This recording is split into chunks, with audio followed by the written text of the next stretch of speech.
from someone online, how do I keep these are wild caught. These guys here are wild caught, breeding in my tank. Very happy. These guys here I have put in there about 3 days ago. I don't know if you can see the other one. About 3 days ago.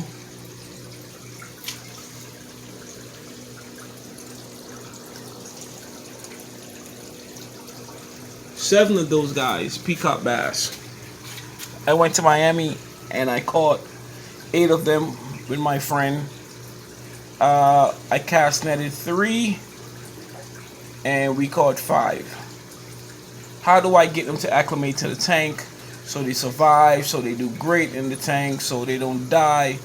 A lot of people keep asking me that question. Well, this is the way I do it. I don't know how everybody else do it, but this is the way I personally do these things.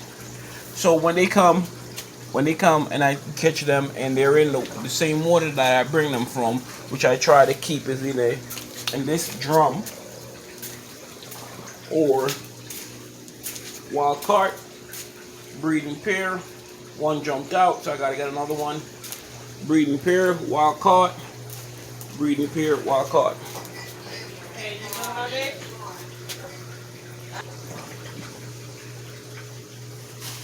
And I will carry them home in either the other drum or this drum. When I do take them though, the drum is filled at about, I want to say about 20 gallons, which is right around that ring. I take them home, take them out of the van or whatever, the truck, and put them in here. When I put them in here, I drop a pump. This pump especially just for this setup. So I normally drop this pump in here, just like that.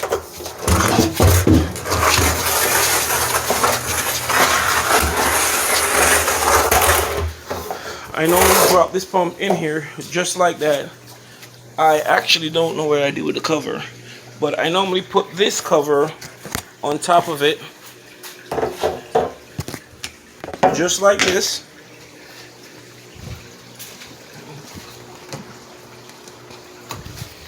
A filter socks, just like this. And I basically just put this pump in it.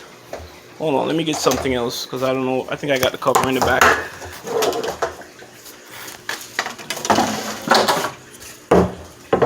So when I get home, 9 times out of 10, or sometimes I'm just lazy to go get the cover out the back. So this is what I do.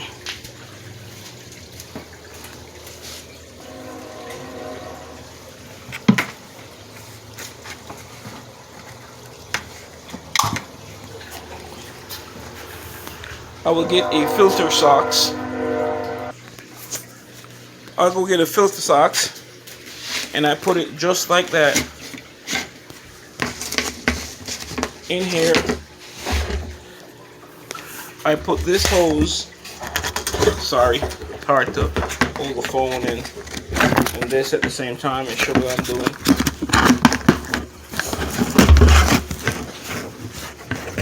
But this is the way it's set up.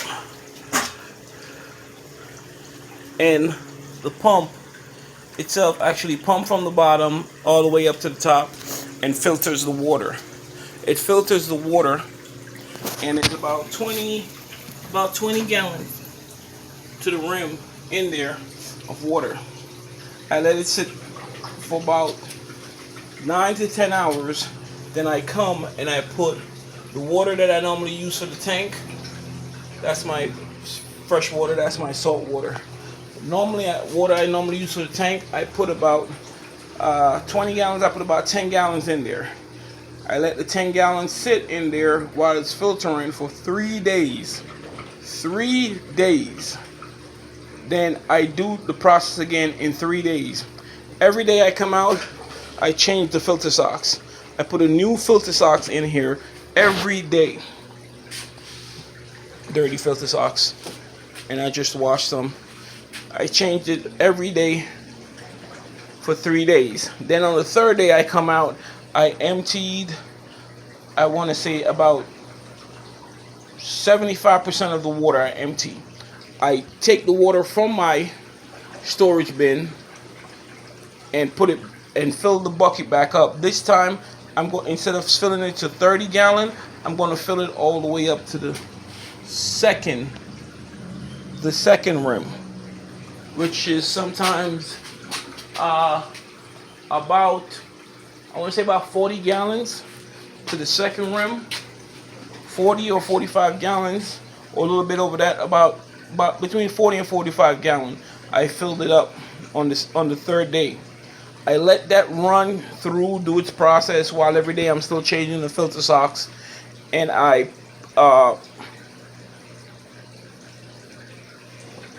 still changing the filter socks. On the fifth day, which normally on the fifth day, you know, I'm either changing the socks, changing the tank water or so. But if not, I do the same process. I empty the whole tank out and leave probably about 15 gallons of water in there. I empty everything out, just let it run out down. I empty it out, let 15 gallons of water out there. And then I fill it back up again with up to about 40 gallons. I do the same thing every day. I'm changing the filter socks. On the seventh day, I'm definitely changing my main tank water on that day. My main tank water on that day. I am changing my main tank water on that day. So I take out my main tank water out of here before I start doing any cleaning of the bottom, any scrubbing of the glass, or doing whatever else I normally do. You know, before I start doing that, I just take out, I empty this bucket back down to 15 gallons. And I take out a lot of water out of here, out of my main display tank, and just put it in here. I go on to do my maintenance and cleaning on those tanks. Maintenance and cleaning on those tanks. I'm not gonna lie, my son does it, not me. But that's the way I do it, and I put it in there. I let it sit for 2 days. So this is a total of 9 days, 9 to 10 days process. Within that time, within the first 5 days, I will lose whatever I'm going to lose, 1 or 2, which, you know, doing it this way, sometimes I've lost none at all. I've got them to where 2 or 3 weeks later, they're eating everything in the tank. I'm feeding them shiners. I'm feeding them live greenbacks. I'm just dropping stuff in there, filet, tilapia in the tank, and they're eating. You know, I rarely lose, you know, half. I don't think I ever lost half of this since I started doing this process. I've been doing this process for a little bit. And on that last 2 days, after changing the tank water, I let it sit for 2 days. Then after that, I come. The water, they have been acclimated to the drum fresh water, the tank water, and the temperature in the garage. I come and I just turn the pump off, start pumping everybody out, start pumping the water out, scoop everyone out, and they're in the display tank. As you can see, I literally lost one. And we knew when we caught him that he might not made it. So when we was trying to put him in the drum, he fell out my buddy's hand and kind of hit the ground kind of hard. We took him back up. We put him back in the drum. He looked perfectly fine. He was the smaller one, of all of them. These are guys about 6 inches, 6, 7 inches. All these guys about 6, 7 inches. But we knew we might have, we thought he might have been something that, but he looked pretty good, so we left him like that.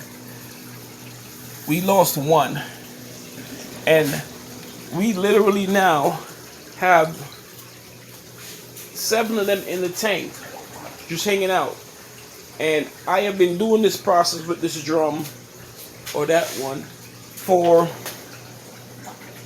about 2 years. For about 2 years, this was something I did greatly a lot during the pandemic shutdown, when it was, we really could travel, and I was, taking that weekend trip to Miami to go catch whatever. And I literally really lose fish like this. If it's in the summer, I do it the same way. If whatever they're going in my back pond outside in my above ground pond, I use the same method. The same method. The difference with that method is it's outside in the pond. It's outside on my patio, my screen and patio. So I leave everything in my screen and patio, let them get used to the temperature, because the temperature, water in Miami and where I live is 2 different temperature. Miami's about 4 hours away from me. So the temperature difference is greatly different. So I just let them stay in there. I don't do all the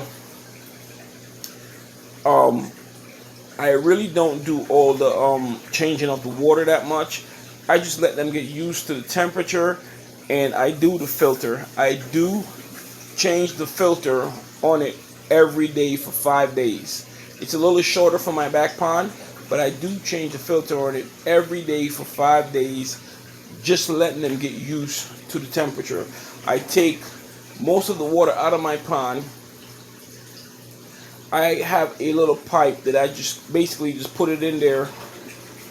I just basically put it in there, and it drips.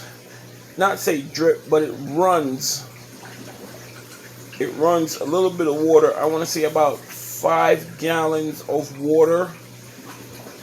5 gallon of water. I want to say about a day time. It drips about 5 gallon of water in there in a day's time. Within that 5 days, it's all the way full to the top. I just come and just, empty everything out, scoop them out, and put them in the back pond. And I have not lost any. I shouldn't say not lost any, because they keep jumping out. So I had to put a screen mesh on top of it, which I should have learned from my previous 2 ponds. Yeah. Anyway, but yeah, this is the method I use. From wild caught drum, getting them used to the temperature, getting them used to the water that's going into the tank, and then getting them used to the tank water, the water that's actually in the tank. About a 9 to 10 day process to get them fully acclimated to the tank, living in the tank life. I should mention, once they're in the tank, there is no light directly on them. This light here is on a timer, and it comes on 8 o'clock, goes off at 5. All the rest of the lights are on the same timer, on the same time. They comes on at the same time, they goes off at the same time. All the lights are on the same timer. They do this, and then there's no direct light in the drum on them for those days. So when they do come out the drum, they realize they're in something. They can't run all over the place. For me, I just think that's the way it works, and they kind of stabilize once they get in the tank. So once they get in the tank,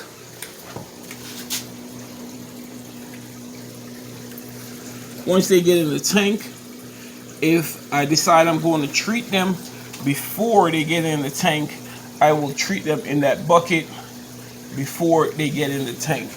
Yeah, I got to get these guys out before they get eaten. I'm just going to drop them in the other tank on the other side and call it a day for them. But yeah, I got to get them out here before they get eaten.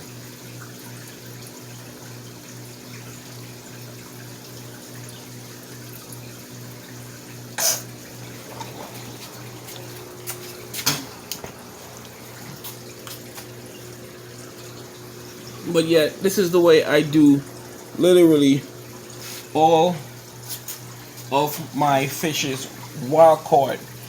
Either there is nothing in this tank right now, it's just some stuff holding keeping the rocks alive. That's basically it. That's all that is. This one, the same thing. I had corals and stuff in here. This used to be my main coral tank, and I just kind of broke it down, sold everything out, and put it in the garage. But I'm going to get this back up. As you can see, there's still stuff running in it and whatever. So, but I do the same, almost the same process for freshwater as I do for salt water. So that's how I keep wild caught fish acclimate and alive for my freshwater tank. Thanks, guys. If you guys do it any way different, or this might help you, drop me a line. Let me see if I can do something different, or there's an easier way to do it. But this is how I have been doing it. How I have been doing it for the last 2 years or so, or more. And I have a 95-97% survival rate. And again, these guys won't be in here too long. I'll probably do another update of them, another fish coming in, but they're never in here too long. They start eating, they start doing their thing, they're out of here. I normally just go ahead, my cichlid, he's getting on my nerve. My peacock bass, they'll all just be out of here somewhere. They're in that corner right there.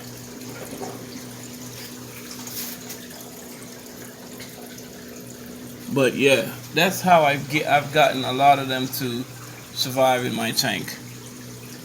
Once again, guys, thanks.